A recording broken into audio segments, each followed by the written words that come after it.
Hey, it's Jordan. Welcome to Vid Vibes, your daily drop of the wildest new game trailers. Today is Sunday, June 1st, 2025. Let's dive in.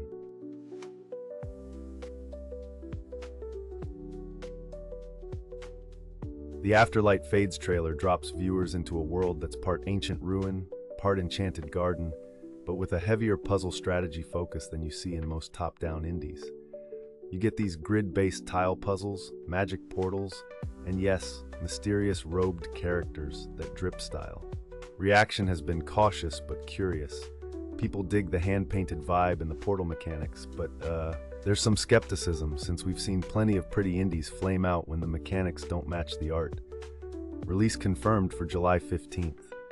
The wish lists are ticking up, but don't expect instant stardom.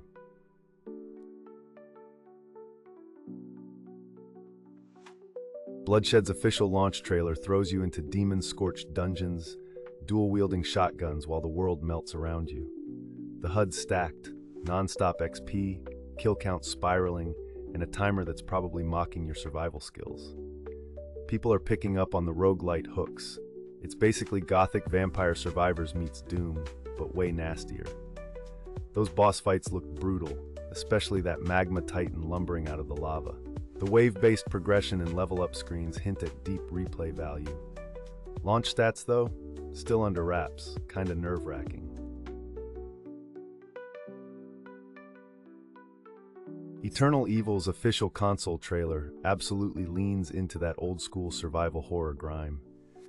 There's this heavy glitch aesthetic, everything's bathed in bruised reds and hostile shadows, and the combat hits blunt and bloody, from close-up flesh wounds to frantic shotgun blasts in Gothic corridors.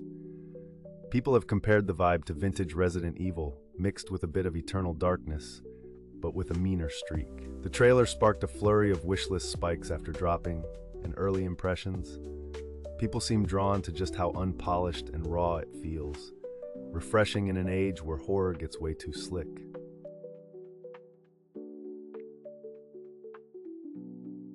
Rue Valley drops heavy noir vibes, drenched in those comic book overlays and introspective mood lighting, definitely not hiding its influences. The trailer leans on dialogue choices and personality stats, with scenes flipping from therapy sessions to neon-lit bars and janky motel offices. People are already dissecting the psychological angle, calling out visual nods to Disco Elysium, but whether Rue Valley finds its own voice or just apes the style remains to be seen. Somber Echoes still isn't showing up in mainstream threads, but after seeing the new trailer, I get why the pockets of discourse it's found are all about atmosphere. These visuals reek of classic Metroidvania anxiety, shadowy sci-fi corridors, freaky boss reveals, and inventive lighting. People are dissecting the portal effects and those grotesque machines. There's a real rhyme meets inside look. If the gameplay lands, this could turn heads way beyond the usual indie crowd.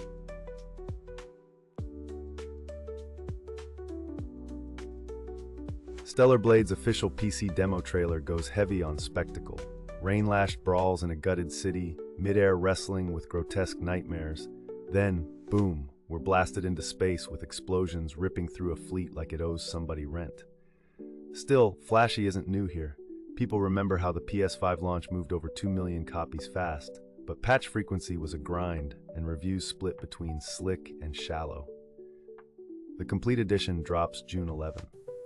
Unless that combat has real bite this time, the gloss only gets you so far.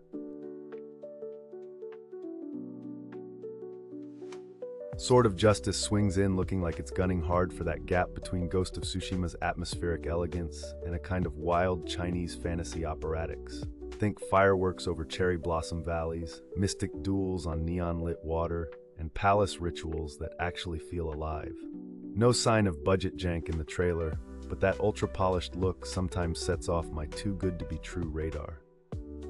Crowd shots actually have crowds, none of that empty festival nonsense.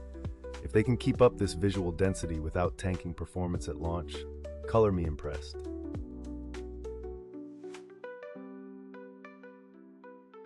Tamagotchi Plaza's trailer comes off aggressively cheerful, way more Animal Crossing than retro pet sim. The dress-up and dental minigames look slick and tap into Bandai's knack for turning chores into rituals.